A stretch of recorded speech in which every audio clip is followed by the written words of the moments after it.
Chapter 2. Allegra 2. She was pale and beautiful, like the girl in my room.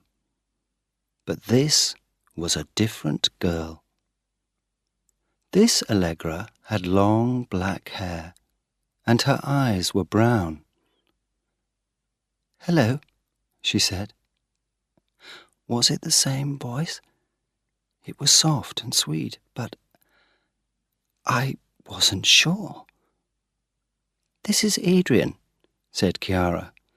"He says that you went into his room last night, Allegra." The girl looked at me in surprise.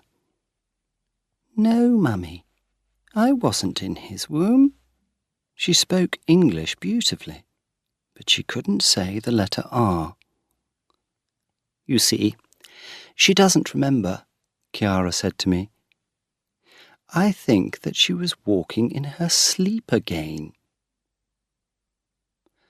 When I went to bed that night, I couldn't sleep. I was waiting for the girl, and I was afraid. But after about an hour, my eyes closed, and I slept. I woke up suddenly when a cold little hand touched my face. The girl's voice spoke softly in my ear. "Wake up, Adrian. Wake up." I turned on the light. She was there. But was she real? Her skin was like milk. Her blonde hair was like sunlight in the room. She was wearing the long white night dress. Is she real? Or is this a dream? I thought. And I touched her face. It was cold, very cold, but it was real. "Will you take me to Mama now?" she asked. I looked at the window. It was closed. Then I went to the door. It was locked. I began to feel very afraid. "How did you get in here?" I asked. "You weren't here, so I waited for you. I was sleeping behind that curtain." She showed me a curtain in a corner of the room. There was another, smaller bed for a child behind it. So she was in the room before I came.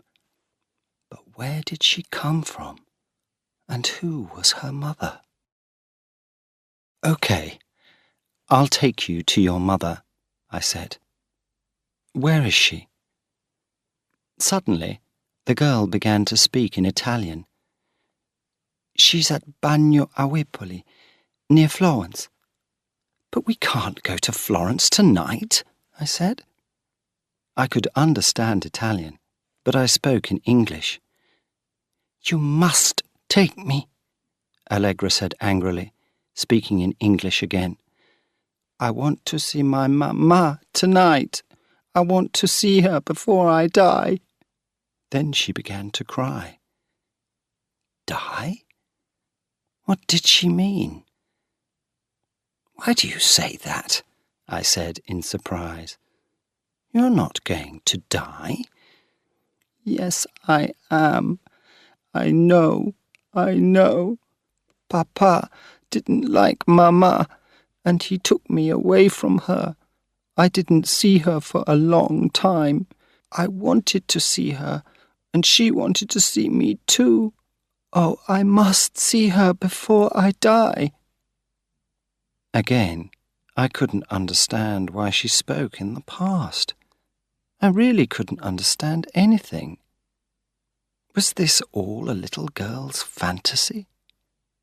I decided to ask her some questions. "Who is your mother? What is her name?" "Claire." Claire was the English for Chiara. I thought for a second. "Come with me, Allegra," I said. "We'll go downstairs." I wanted to show this little girl to Chiara, Then she would know that her daughter wasn't walking in her sleep, and I would know that I wasn't dreaming. I took the girl's cold little hand, but she wouldn't come. "No, no," she cried in Italian again. "My dear mamma is at Bagno a Whippoli near Florence. I want to go there." I said, "Wait here, Allegra. I'll go downstairs and bring my friend. She wants to see you. Wait here." I found Chiara in the long room. She was reading a book in an armchair by the fire. I told her that there was a girl in my room again. She looked surprised and followed me upstairs. We went along the corridor. My door was open and we went into the room. The child wasn't there. We looked everywhere but found nothing. The only child in the house was Chiara's daughter. "She's sleeping in her bed," Chiara told me. "Perhaps you had a dream, Adrian." "No, it wasn't a dream. There was a girl in my room a few minutes ago. I saw her and talked to her." Then I told Chiara everything about the girl. When I finished, she said, "Well, it's very strange. Who is this girl? She isn't my daughter. My Allegra has got black hair and brown eyes, and my husband didn't take her away from me. I know that he wants to take her away, but he can't. Allegra lives with me. You see, I don't love my husband anymore, and so he doesn't live here with us. He's in England, but Allegra likes him a lot, and I know that she wants to see him." She was silent for a minute, then said, "So, the child in your room wants to see her mother, and Allegra wants to see her father. It's strange, isn't it? I don't understand it." Next day, I went for a walk with Allegra Henderson. The big black dog came with us. We walked down a hill and came to a little river with a bridge. We stood on the bridge while Allegra dropped stones into the water and the dog tried to find them. "Do you speak Italian, Allegra?" I asked. "Oh, yes. Listen." And she spoke fast in Italian. "Did you learn it at school?" "Yes. It's a convent school, and the teachers are Italian nuns. Look! Nero has got a stone in his mouth. Isn't he clever? Come here, Nero." "Allegra, do you know a place called Bagno a Ripoli?" "No, I don't." "Oh, don't shake the water over us, Nero. You bad boy." "Do you know anybody called Claire?" "Yes, of course. That's Mummy's name in English." Allegra laughed, but she didn't laugh when I asked, "Where's your daddy, Allegra?"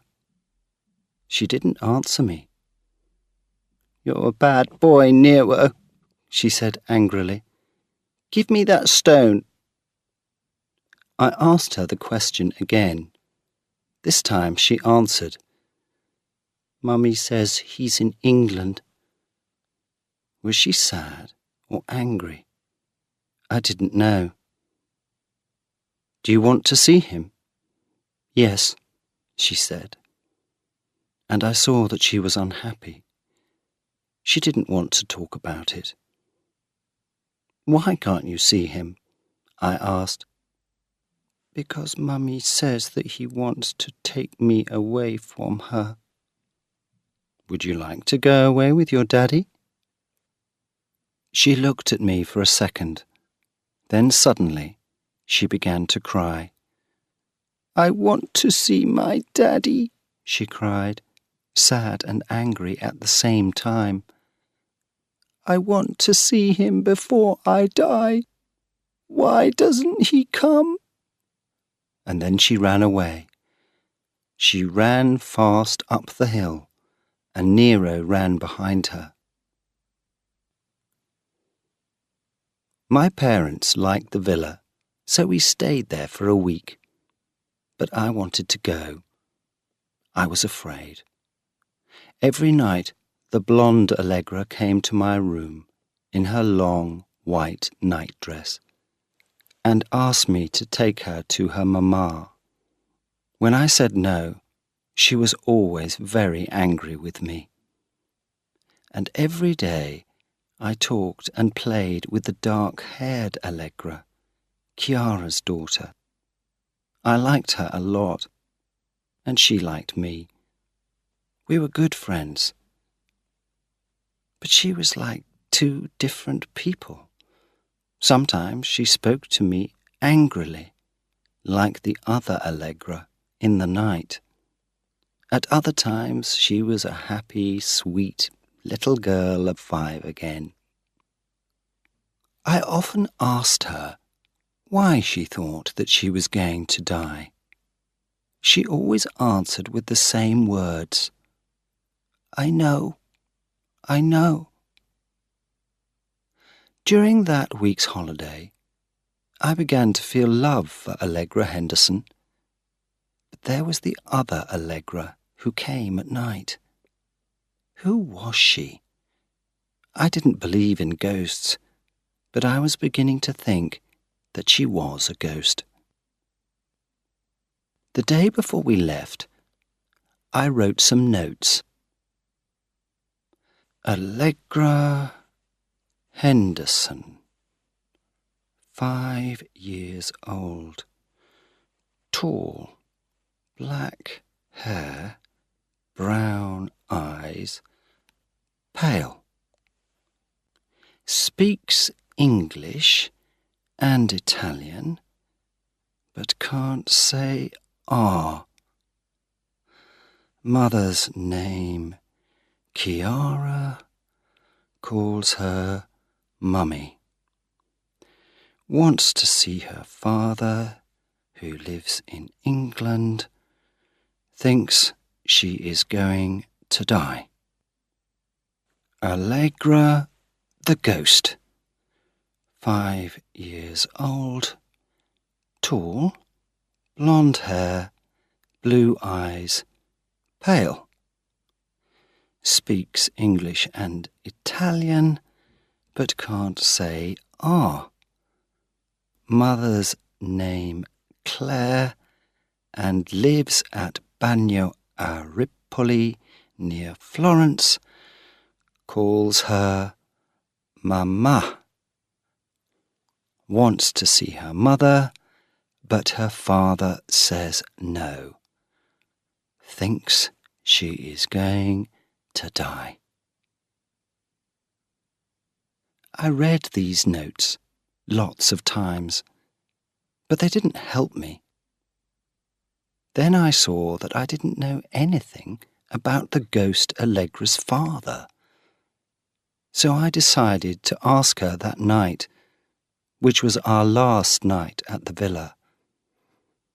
I didn't sleep much that night. I waited and waited, but she didn't come. No, she didn't come, and I was angry.